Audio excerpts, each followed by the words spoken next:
probably cue up the intro video.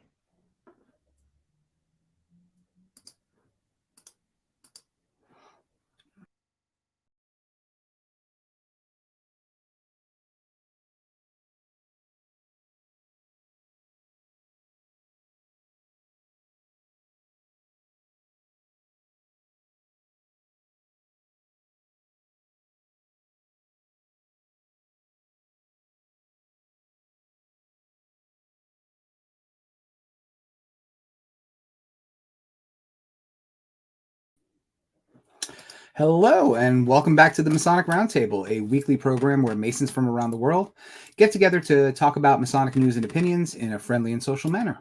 As a reminder, the thoughts and opinions expressed here are solely the opinions of the participants and do not represent any Grand Lodge statements or positions.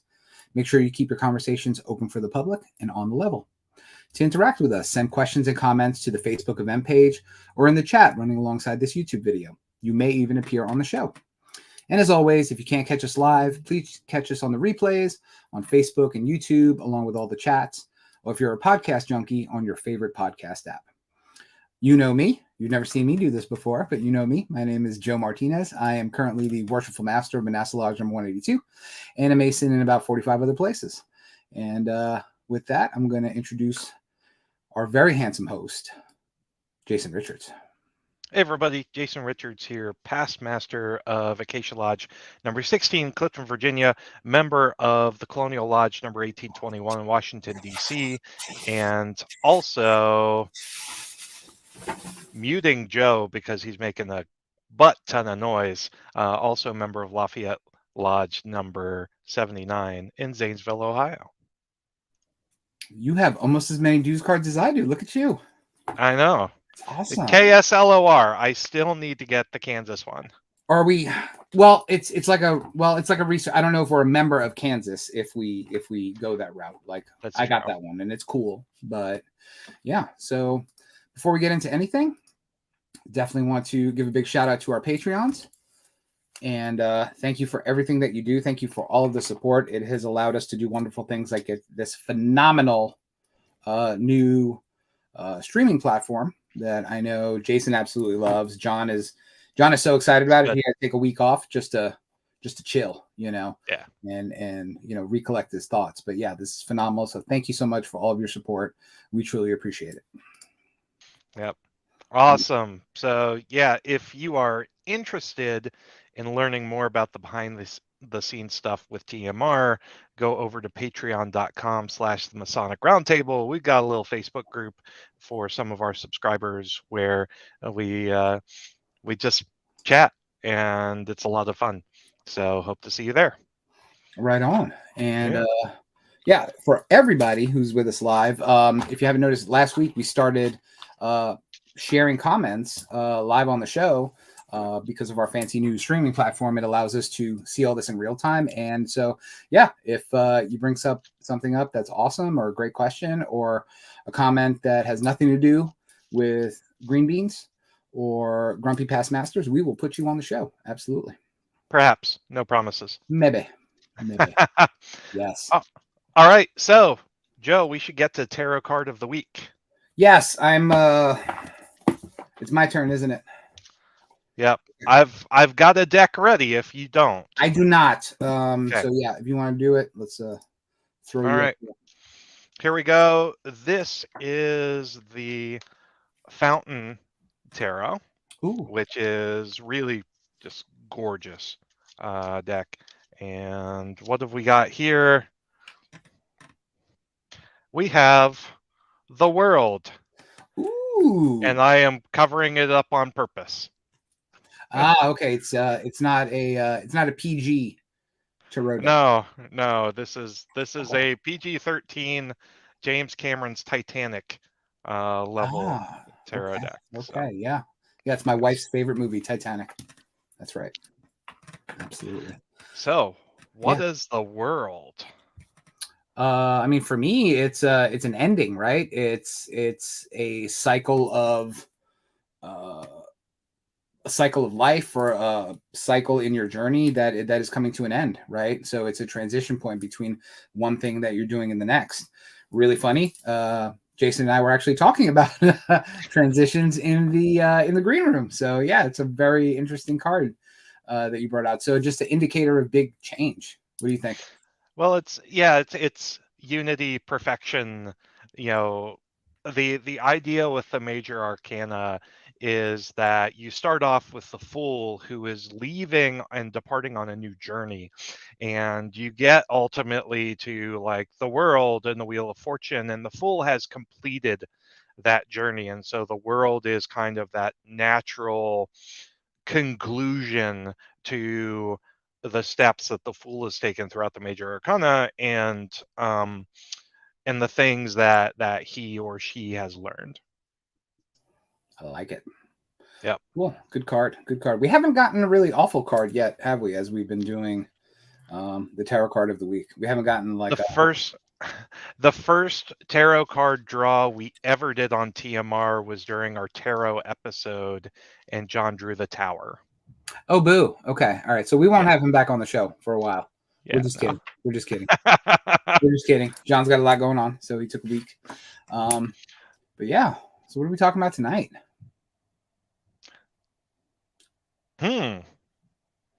So, what we're talking about tonight is Derek Zoolander's school for kids who can't lead good and want to help other kids lead too. No, It's that's a not leadership school for ants. leadership school. No, ultimately, tonight we're stepping through 6 common leadership styles and types, because very much, there are so many ways to lead in this organization, and the leaders of the organization have so much authority that it very much behooves everyone to get a feel for the different ways that you can be a leader. It doesn't mean you're the master of the lodge. You can be a leader as a steward, or as someone on the sidelines, but it also helps, I think, to understand that leadership shouldn't be, one note. It naturally requires diverse leadership styles to be effective in diverse situations. And so we wanted to step through, again, those 6 common leadership styles, talk about when they're good, when they're not, and see if we can't draw some parallels to ways that we've led, or we've seen leadership done, sometimes to great impact and positive effects, sometimes to, resulting in some challenges in Freemasonry. Yeah, absolutely. And I think it's an interesting topic to discuss because you know leadership in Freemasonry is different than leadership in the workplace, leadership in a other volunteer organizations, shall we call it? Not to say that Freemasonry is solely that, but you have a group of people who are paying dues to be there in an all volunteer organization. So there is no requirement for their time, for their resources, for their level of commitment. So deciding what style of leadership you're going to employ as a Mason in a Masonic lodge is really interesting. And it's kind of, what's a good way to say it? It will impact how successful a lodge is, how not successful a lodge is, and it can actually change the dynamic of how brothers interact with one another based on certain people's styles of leadership. And like Jason mentioned, I think it's a great point. We're not just focusing on the master of the lodge, right? That is a really transitory thing. Most places, it's year after year, it changes, and it changes drastically, right? Very few lodges that we know of have a consistent leadership style that will go 5, 10, 15, 20 years, right? It really changes based on the personalities of the people, what they bring to the table, their skills of leadership that they've got in the real world that they bring to lodge. So a whole bunch of different factors can impact what style of leadership is implemented and what that does to the lodge as a result. Yeah. Yeah, yeah, absolutely. So everyone in Freemasonry has the opportunity to lead. And going back to Joe, what you mentioned earlier, Freemasonry is a volunteer organization. This is a coalition of the willing. In some places you can get away with being, um, a bad leader in a vocation up to a point because people are paid to be there or they might not have other options. People will still leave and people will do everything they can to leave, but there isn't that barrier to leaving necessarily in Freemasonry that you have in something like a corporation or a vocation. So how do you inspire and how do you bring everybody else along for the ride? And so that's what we want to talk about tonight. Absolutely. So which one are we attacking first? Transformational leadership. Okay. Go, take it, man. All right. So transformational leadership is all about the big idea. That person who says, you know what would be great for this lodge? We're all going to go study art in Florence. And Ooh. let's make it happen. I heard Ryan Flynn studied there once. No, transformational leaders, look ahead and focus on the big picture, and they are inspiring, and they are the ones tasked with the vision for what the organization, what the lodge, what the enterprise can be. Now, they don't focus so much on how to get there. So I would say, love him or hate him, Elon Musk is often painted as a transformational leader because he says, "Oh, no, we're gonna make an electric car under $35,000." And he leaves it up to the rest of Tesla to make that happen. And so, you know, good things here. Actually, you know what, Joe, I will skip back over to you before you talk about like the good and the bad. Oh, thank you for thank you for giving me the good stuff to talk about. So, I mean, another example that I thought of was Winston Churchill, right? Because the big focuses on transformational leadership are inspiration, right? That is one of the biggest qualities of and you brought up a great example, Elon Musk. Like him or hate him, definitely inspires. And that is a big component of transformational leadership. Out in the business world, you will see transformational leaderships when companies merge, when companies get acquired by other companies. There's usually an interim transformational leader that's coming in to basically inspire, give ideas, and lead people in a new course. Now, for some people, that doesn't work out well, right? They end up jobless or they end up getting cut. But the purpose of those interim folks is to just work on change. So they're change-focused people. So I think that for me, that's the good one. Transformational leaders are eager to implement change. And for organizations, whether it's a company or a Masonic lodge, there needs to be change in order for there to be growth and success moving forward, right? You can't just live in a stagnating pool of doing the same thing over and over again. There are no innovations in Masonry, Joe. And that's cool, but there needs to be innovation in how Masonry gets given to people, how it's imparted onto people, and how you do it. And I know Jason was kidding, but we don't ride in horse and buggies 40 miles to attend lodge and go to lodge in candlelight and go to the bathroom outside. Things have changed, and we've adapted to those changes. But a transformational leader always has change at the forefront. So are we doing something that is going to bring change in a positive way to my lodge, or are we changing in a way that's detrimental to a lodge? Are we focusing too much on things we did 20 years ago and trying to relive those quote unquote glory days? That's not change, right? That's looking in the rearview mirror. So that's a good thing. I would say a bad thing when it comes to Freemasonry, or a negative when it comes to transformational leadership and Freemasonry, I would say is change again, right? Because Freemasons are, for the most part, don't like change. They find something that they're comfortable with, and they find a group of people that they're comfortable with, and then they're comfortable. And comfortability is a great thing, right? We always gravitate towards people and lodges and relationships and friends that we're comfortable around. I can take my shoes off around you and kick my feet up and shoot the breeze. I can't do that with every single Freemason that's out there.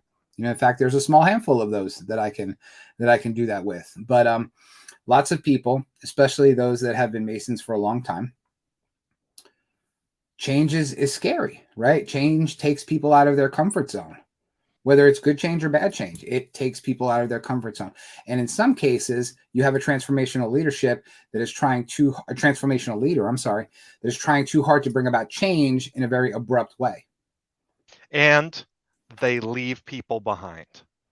I think Absolutely. that's one of the big drawbacks to the transformational leadership style is at some point the cart's got to move, and those transformational leaders, one, don't sweat the small stuff so that they end up, leading transformation in a way that's unsustainable, and or they don't bring everyone else along for the ride with them. And Yep. so you think back, on Freemasonry's history, when I think of transformational leadership, naturally one of the folks I go to, not an endorsement, but I think of Albert Pike. Like Albert Pike completely reworked a major series of degrees that to this day are, the foundation for one of the largest dependent bodies we have in Freemasonry. You know, like him or not, um, he led about a transformation within Freemasonry in the 1800s. Well, that's the crux too, right? It wasn't just that he changed, basically, brought the Scottish Rite to its current um, look for the most part. He owned it and led it, and then carried it forward. So it wasn't just, hey, here's some stuff, which we'll get to delegating leadership in a bit. He didn't just do the stuff and then walk away. He grabbed it and led from the front. So there's a big difference between those that lead from the front and lead from the rear. Two different styles of leadership, and it's not for everybody. So, how would transformational leadership in a good way look in Masonry, Joe? How could we use that specifically to the benefit of the craft? So I think unfortunately that's a subjective question, right? Because we still live in a. I'll give you an answer. Don't shake your This head. show has never ever been completely subjective, except on like every single episode we've ever done. I will give you an answer, but just let me preface it with it's subjective because we still live in an era, for good or for bad, where Freemasonry is many things to many people, right? Yes. It's right. You take 10 different Freemasons and you'll get 10 different answers on what Freemasonry is to them. So that being said, where transformative leadership is great is when you have, like we said at the beginning, you have Masonry being practiced in a particular area or jurisdiction and it's stagnating, and someone comes in to make some really small changes to give it new life. And we've seen that with amazing grandmasters across the country that come in and are like, hey, let's try this a little bit differently. It's not that abrupt, oh my God, everything is changing overnight change. It's small, gradual change. And I'm going to get Jason's, juices flowing here corporate wise. It's change that can endure the life of that person, right? So it's, you leave change, but then you leave plans and ideas and buy-in from all these people so that it outlives your term, right? It It's keeps happening. sustainable. That's right.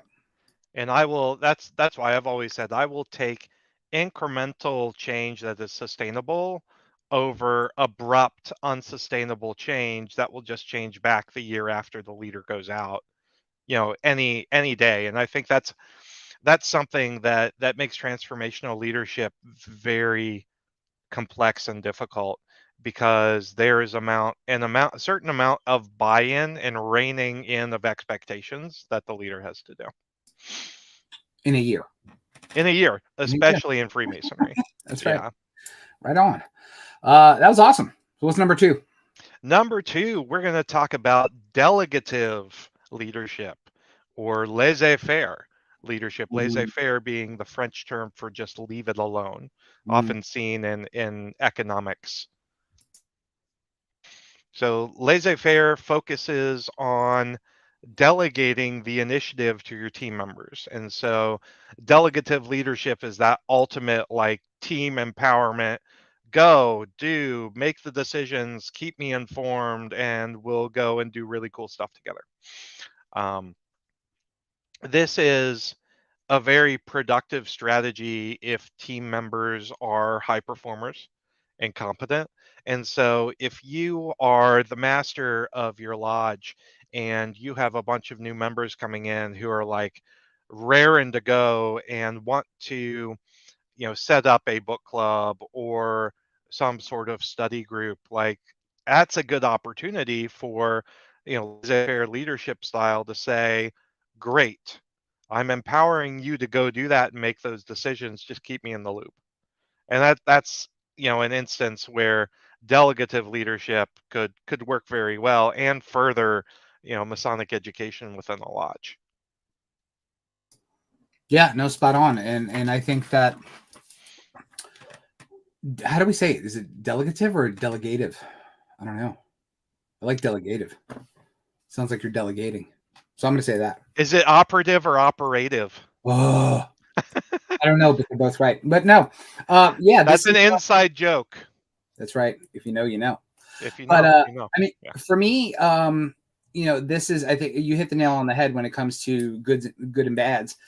This is only successful, and we're talking about Freemasonry, right? Take the corporate stuff, leave it off to the side. This is only successful in Freemasonry if you have people that have the same level of buy-in or interest or availability and busyness that you do, right? So if you have 20 other people that are as active and as communicative and get stuff done just as much as the quote unquote leader is, whether it's the master or not, this is successful and it really works. Examples of delegative leaders, Warren Buffett, right? Big example. CEO of lots of companies, very large companies. And he hires people to be leaders under him, tells them to make their own decisions and fix their own problems. And that's what they do. They don't go running up to him every time something comes up. They handle their stuff. So to your Gary Vaynerchuk is also another delegative leader. And I'm a big Gary V fan. Thanks, John Ruark. He threw me into that. There's something that Gary V says a lot, which is, as a CEO or think worshipful master in this case, you shouldn't expect the other members of the lodge or your business to care as much about it as you do. Because you are there, you are that seat of authority. But even in delegative leadership, if someone's excited, I don't have to be fully aligned, on a mental, enthusiasm basis with them for them to still be able to make progress and do well on their own.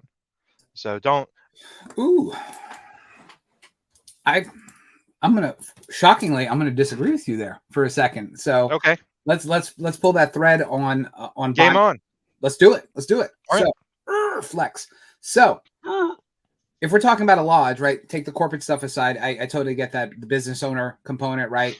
Your employees are never going to care about your business as much as you do, right? You're the blood, sweat, and tears and money person. Now let's go to a Masonic lodge.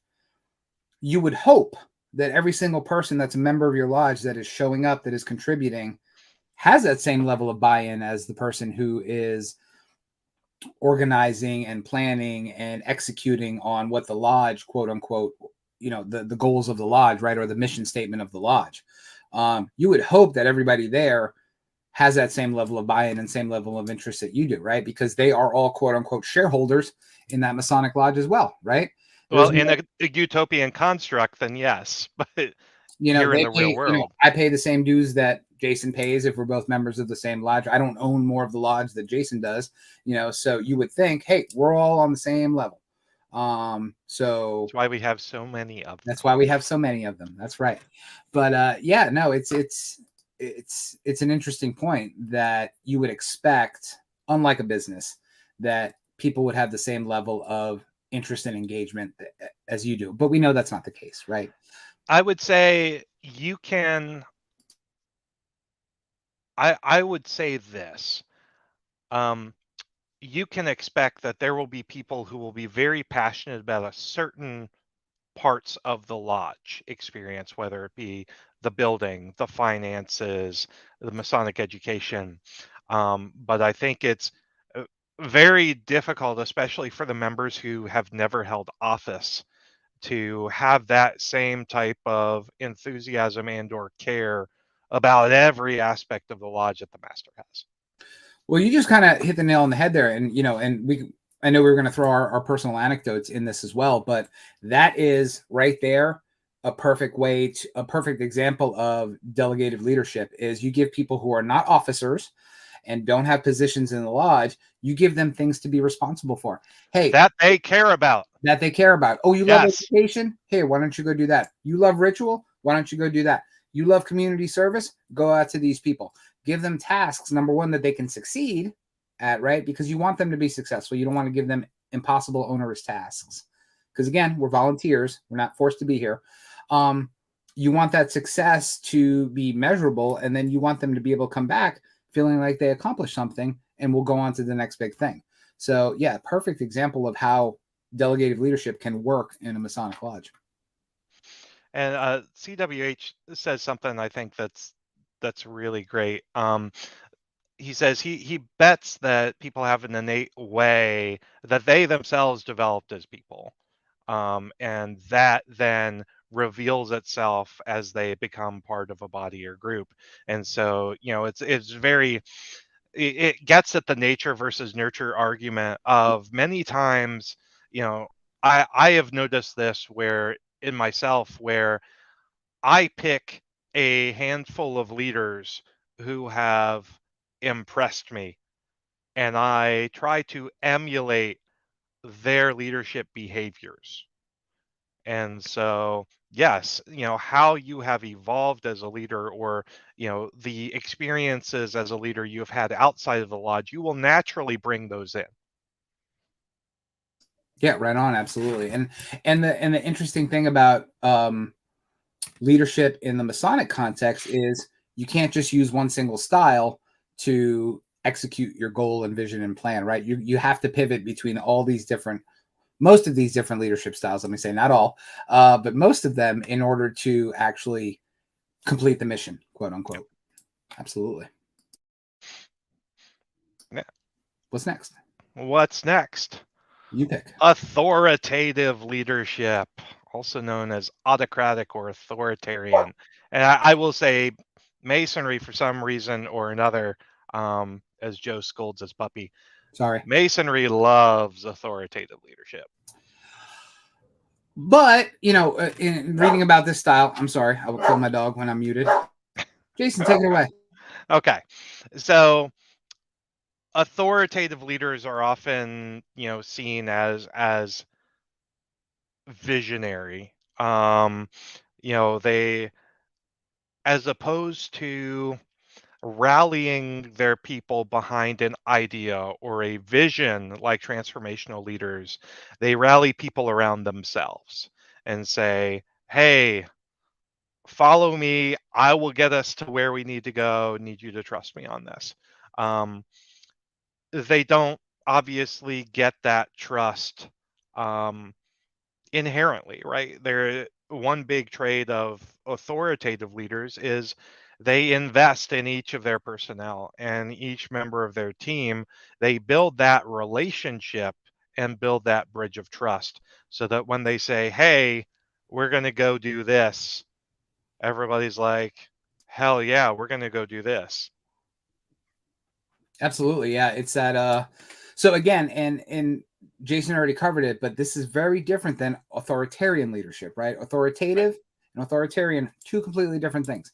Now, there are many examples of authoritarian. Wow, my English not so good. Authoritarian leadership in Freemasonry, right? But we don't highlight those and we don't stress those. And at the end of the day, they're not good for a all volunteer organization of people that need incentive in order to be there and participate. So let's put that off to the side. So it's different. Authoritative leadership is a little bit different. That whole follow me concept. It's very it's very military and infantry like, right? If you go down Yep. to Fort Benning, home of the infantry, there is a big statue, big, huge statue of Iron Mike, and it's a soldier in a pose, and he's basically giving you a follow me sign, and that's Wasn't that a Channing Tatum movie or series of movies? no, I think that's Magic Mike. Oh, okay. Differenter, Okay. yes, different style of leadership there. Yes, Yes. yes, very body centric leadership, which we don't know about. So, but yeah, no, it's not follow me because I'm in charge and I'm telling you what to do. It's follow me because you're enthusiastic and you know what, you're gonna climb up this damn hill with this dude because you want to, because the person's engaging, the person you trust this person. Authoritative leadership has to do with knowing the people on your team or in your group and getting to know them to the point where there is this inherent trust, right? It's also very hands-on as opposed to delegative/delegative leadership. There's the slippery slope to micromanagement that can happen with authoritative leadership where you are very in the weeds with your entire team, and sometimes that can cross over into not just take this hill with me, but I'm going to tell you step by step how to take it and critique you along the way. And you just hit the nail on the head there. It is in the weeds and it is lead from the front, right? It's not Yep. leading in the rear, sitting there with a cup of coffee on top of a horse like they did it in the Civil War, right? That's not how I took hills in my That's year. right. Yes, or Yeah. any previous war that you've seen on TV or movies, especially starring Mel Gibson. The generals sat on their horses and they did their thing, right? And very few examples do you see them leading from the front, right? Because it's just a different style of leadership.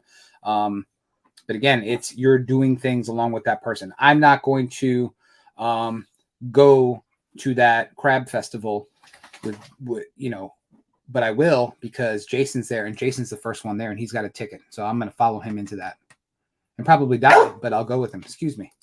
Yeah, I was gonna say, like, you have to get the crab festivals early because they always run out. No, And and yeah, that makes sense. It totally makes sense. Let's talk about transactional leadership, shall we? okay. Transactional leadership is, often referred to as managerial leadership, and it is very much dependent on quid pro quo.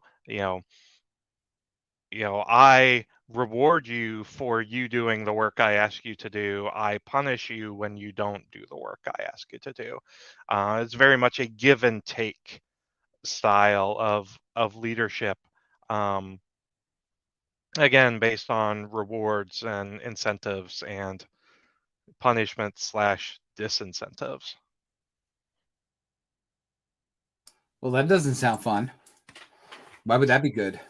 Well, I mean, if you follow what the boss asks you, then you get a bonus or whatnot. That can be really good. But let's put that back into a lodge. What do I get out of it if I do the task that the transactional leader is asking me to do? You get the James Noah Hillman Award. Hmm. That's what you do. Like, so in Virginia, we have this award program called the James Noah Hillman Award, and it is a big old 4-page checklist on things that your lodge should do to be a quote unquote healthy lodge, and in order to qualify for this award. And there's a lot there. It is a bit of a slog sometimes. Um, but there are things like making fraternal visits to other lodges, having Masonic educational programs, donating a certain amount of blood. Um, there are having programs on youth groups and youth group involvement in the lodge. Like, these are all things that are arguably good things to do. Um, And sometimes it's very easy for lodges who are already doing all of that stuff. I dare say with Manasseh, your lodge, Joe, like, there's a lot that you all are already doing. as part of your business as usual that aligns to those expectations. No, that's well, number one, thank you for that. Number two, sorry about the dog. But no, I think you hit the nail on the head, and I think that sorry about that. Next up on TMR, Joe abuses his dog. Through a door. No, staring at the book I just threw at her. I take that back. I think there are certain times where transactional leadership is good in the lodge. The big thing, and you mentioned it before, is it's very task based, right? Yeah. So it's we have this task. We're going to do a program this month, or we're going to do this component of community service, or we're going to go, like you said, we're going to go visit another lodge. So you give people tasks, and the leadership style is engaged around that particular task for that particular person, and it's either a go or a no go, and you help them along the way, right? It's motivational, if nothing else. A little bit, yeah. I think that, you know, to your point, and you touched on this before, was this type of leadership is very checkbox based, right? Kind of like Yes. the Hillman Award, right? So hey, we did these 5 things, you get a gold star, you know, and you get an extra piece of coffee cake at the end of lodge, right? So it's very It's not at all empowering. or motivational, right? It's I need to do this task and then I'm good, right? So I'm done. I don't have to do anything else. But what it doesn't do, and I think you hinted at this a little bit, was it doesn't allow people to flourish and innovate. I know that's a bad word. All they are centered on is focusing on that small task that you gave them, or medium-sized task, and that is their rule of completion, right? You can't grow outside of that. So it doesn't fit all situations in a lodge, but it can for certain things, I think.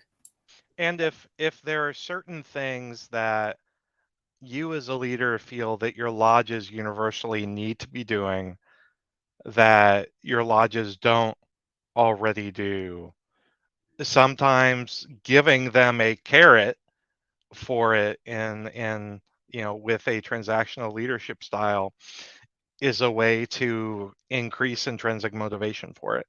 Now, if the lodges aren't doing something and they don't want to do something, you should look at how you might be able to slip into more of a transformational or authoritative leadership style, or revisit whether or not it's really worth even doing. Yeah, But it's leadership's a choose your own adventure game. it is. I love that. I love that analogy. Yeah. And I think that not to beat this one to death, but you kind of said something interesting when it comes to how this gets implemented. I think that if people apply this too much, it will devolve into a lot of those other negatives that we talked about. It'll turn into, all right, I'm going to micromanage every single little task that I've given out, and I'm going to overcompensate by sitting on top of things and not letting people do their jobs, right? And then I'm going to get burnt out, or Jason's going to get burnt out, and then all these other people are going to be bored because you've given them tasks, but then you've gone and done it for them, right? Or I'm going to punish people who don't do what I want them to do, and Masonry is a volunteer organization. They're just going to leave. So let's touch on that, because I just saw an email. I'm not mentioning names or bodies or anything or whatever, but it was an email from a Masonic organization. I'm not going to name who, that is proposing that they make attendance mandatory for a certain number of meetings or a certain number of events per year, kind of thing.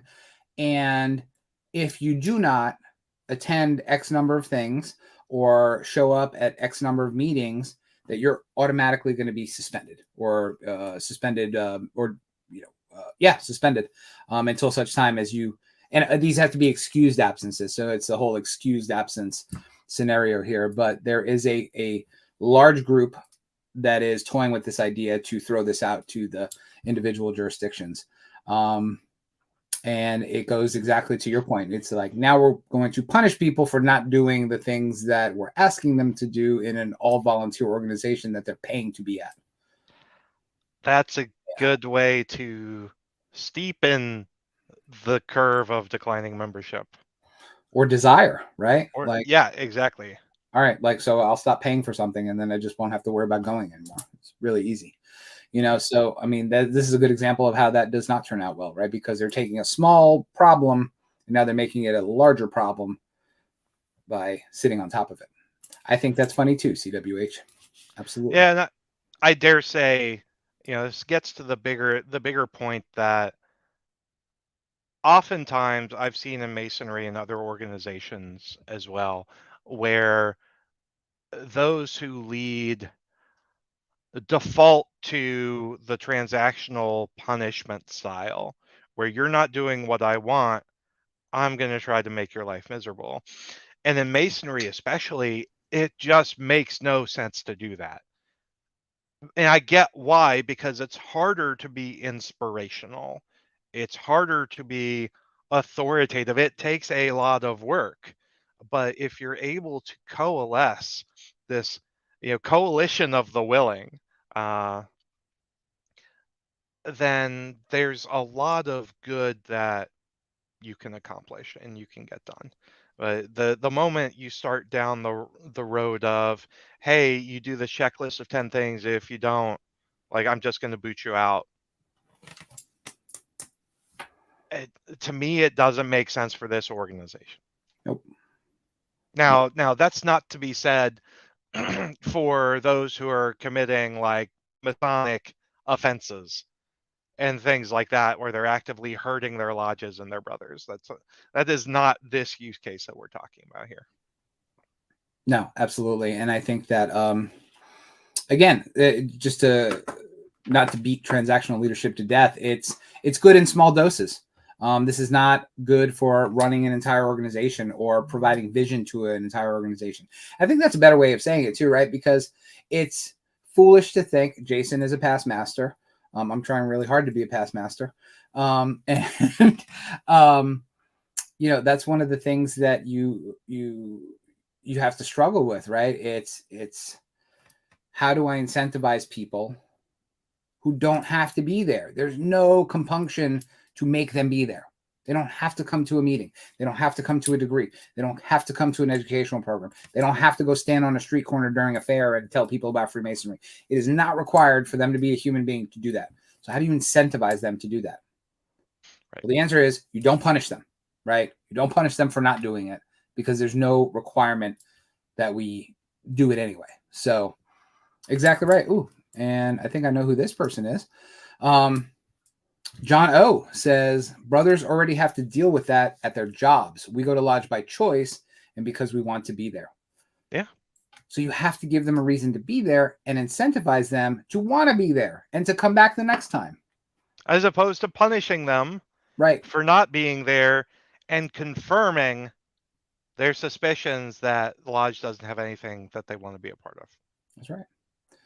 Let's make it more positive. Let's swing back into positivity. That's what I'm all about. Positivity. Woo! All right. So I tell you what, let's just let everybody have a vote. Let's talk about participative and/or democratic leadership. Okay. So democratic leadership and participative leadership, it's a style that encourages leaders to listen to their employees and or teammates and actively involve them in the decision-making process. This is very much building consensus and very much a consensus-based leadership approach. These leaders, encourage collaboration, and it leads very much they lead very much a collective effort to identify problems and come up with solutions. What do you think about participative leadership, Joe? I think that this democratic style of leadership, I think, is good in many cases in the lodge, right? When you get buy-in, I'm seeing posts about pancakes and breakfast, and it's really throwing me off my game here. So, thank you, everybody. But I think it's good for a lot of the major decisions that a lodge needs to make. At the end of the day, there is someone that's elected to be the autocrat for the evening or for the year or what have you. And there are some decisions that should be made at that level. But if you're to the point of if you're promoting a style of autocracy where you're just doing things without any input from your members, you're doomed to fail. Like they're going to be so excited the last day you're there and you're gone and they never have to deal with you again. And that's not leadership that works in a Masonic context, right? So for the most part, you should get consensus for everything, right? You should know what your peers want because you are peers at the end of the day. If you have a hat and a gavel, that's nice. Okay. And you're there to be the last type of leadership that we're going to talk about is where that hat and that gavel really come into play. But you should be seeking feedback from your members, asking your peers for their opinions, and implementing things that the larger consensus of people want to do. And it's not just, oh, sorry. What I was going to say was it's not the larger consensus of people in its totality. It's the larger consensus of people that are there and that are active and participate because those are two different numbers, right? So you want that buy-in. Yeah, and one of the things that I try to do in my vocation as an IT program manager is I think it's very important, every so often to have a retrospective. And so retrospective to me is the tangible embodiment of participative leadership where you look at the last month or the last iteration and you say, okay, what do you like? What did you like? And like I use the I like, I wish, what if feedback style to say, some people say, what do you want to continue doing? What do you want to stop doing? What do you want to start doing? Same general thing. So what did you like? What should we keep doing? What did you wish was different? What should we stop doing? And then what if we did this or what if we started doing this? And it's very important to me that we hear from everybody in the room. And then we, as the room, then vote on our top things in each category so that we come out with 2 to 3 things that we want to work on as a team together. And that to me has done more to build trust and followership and in my teams than like anything else we've done.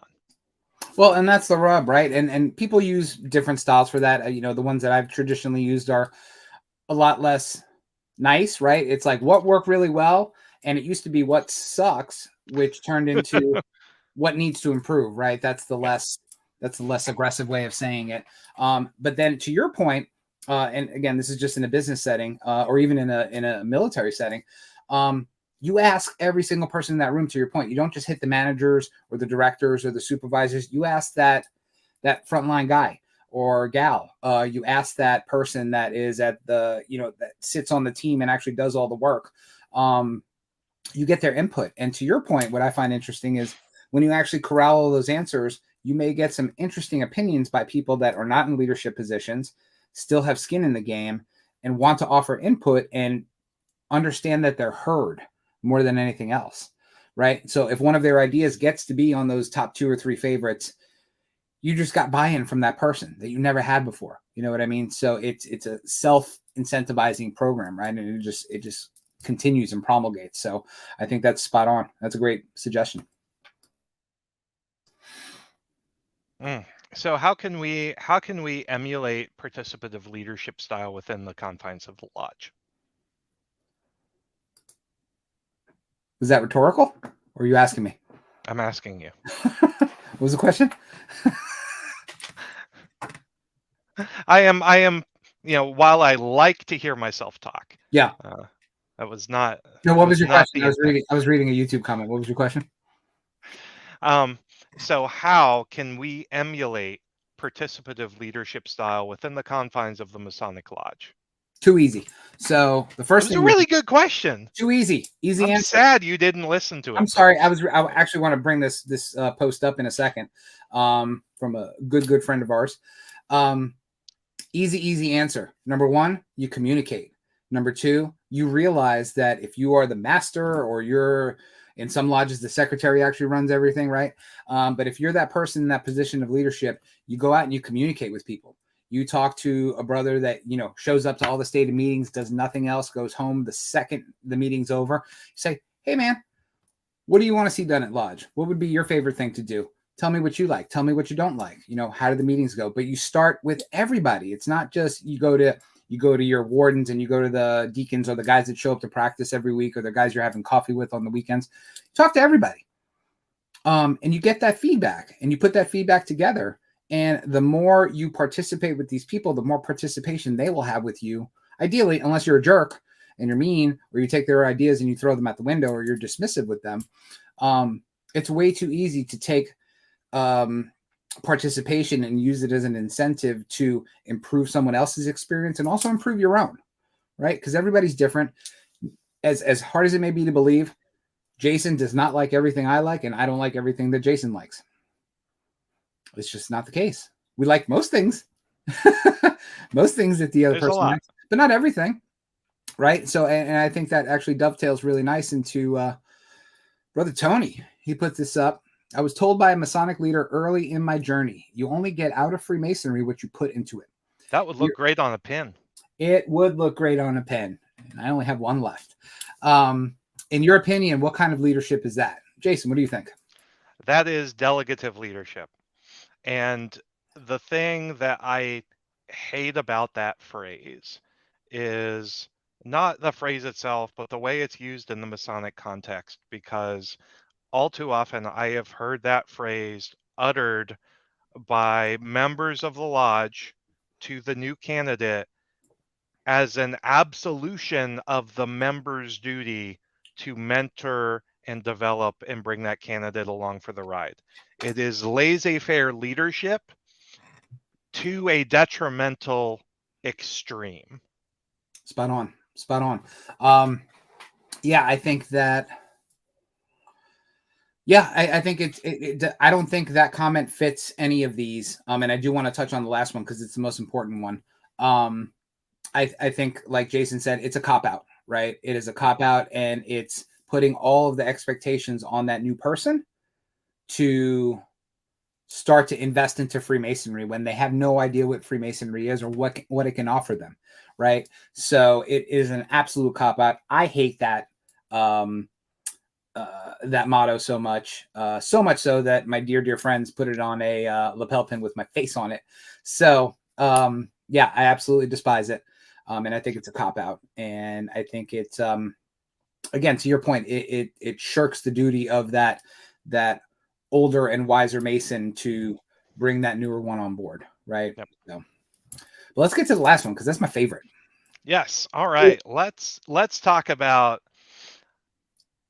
everybody's biggest leadership buzzword over the past decade. Because so many people use this and so few people I've seen actually embody it and implement it. This is servant leadership.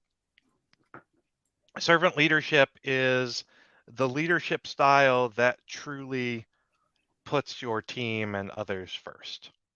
And it's different from participative leadership where, you're not asking for, people's opinions, or you can and you probably should, but it's not farming out the decision making. Instead, I see servant leadership as like the leadership complement to agape love. It is, there is no me, there is just you and the team. And my entire goal as a leader is to empower you as the team to rise and do amazing things. And so many times you find, I have found most often that those who talk the most about being a servant leader are those who inculcate it the least or misunderstand it the most. However you want to flip that coin. Yep. And spot on. Yeah, it's definitely a it's where this type of leader places the value, right? And they understand that the value is in the members and not the individual, right? So it's to your point, it's the complete shedding of the ego. Yes. Yes. Yes. And you're spot on. Everybody, and this comes up in lots of different contexts. It comes up in business context. It comes up in ministry. I've heard that term thrown around, right, a lot. And it definitely comes up in Freemasonry. And exactly to your point, it gets spoken about a lot, but it never gets implemented. But the biggest thing with being a servant leader is you take every single agenda that is on your plate and you throw it off to the side. Okay. Because it is not about any of your own agenda items, right? Your goals, your vision. It's not about that. It's about the goals and visions and agendas of those under your charge, right? And making those shine and highlight, make the entire team, including yourself, successful, right? So when you are employing servant leadership skills, you are it's a selfless and many times it's a thankless job, right? But you're doing, it's the greater good concept, right? It's, there's nothing for me in this. I am helping to increase the awesomeness of the organization or the people on my team, right? So it's my turn to disagree with you. Go. When you say servant leaders can't have an agenda, so servant leaders are still leaders and still need to work to get things done. It is not, hey, what do you guys all think we should do? Okay, let's go and do that. Servant leadership, I think, there's an article that I've read. It talks about ethical decision making, and it follows the model of making decisions as the leader, that to do what is right for the team and not what's right for you. And so I agree with the complete and utter shedding of the ego. And so I still, as a program manager, have a job to do. I need to make sure that this project or product aligns to the strategic roadmap I've put forward. But that's different from saying you all need to do this so that I can get a promotion. Absolutely right. And I'm pretty sure I put the word in personal agenda. So it's definitely not, again, it's those agendas that further you and yourself only, right? And that's the big difference between a servant leader and every other type of leadership that we've talked about, right? You've got leaders that put things in place with the people below them to make themselves come out on top. And in Freemasonry, unfortunately, that happens quite more often than you think, right? I need this medal, or I need this award, or I need this, or I need that. I need this piece of recognition. So people to get into this invite-only body that only has 12 members in the entire continent. Absolutely, right? So I need that recognition. So I'm going to put things in place and utilize, I don't want to say utilize the people that are with me or below me in order to accomplish that goal.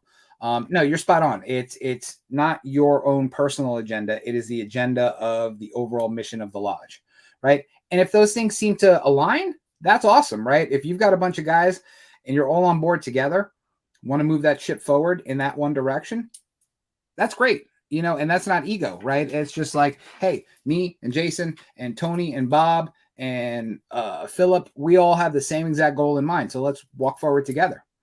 But put them first, right? Servant leadership basically says in a nutshell, you are successful as a leader when every single person that is under your charge is successful as well, if not more so. Boom. Boom. So we got a couple minutes left. Time for the final question. Okay. Joe, what leadership style, all else being equal, do you inherently default to? And why?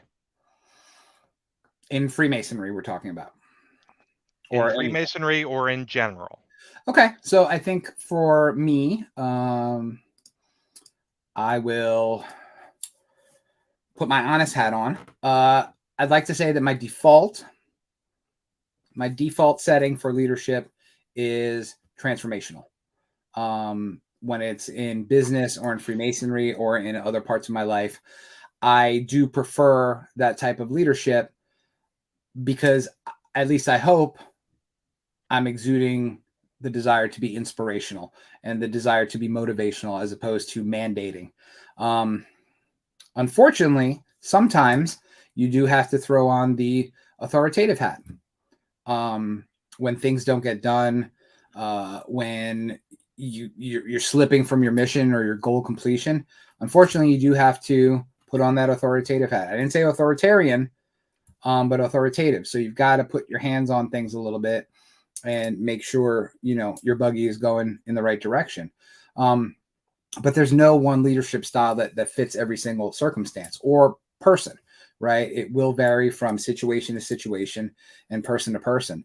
And hopefully you are comfortable with yourself that you can bring on different styles of leadership as those situations come about. So I know it's a cop-out answer, but those are my big two.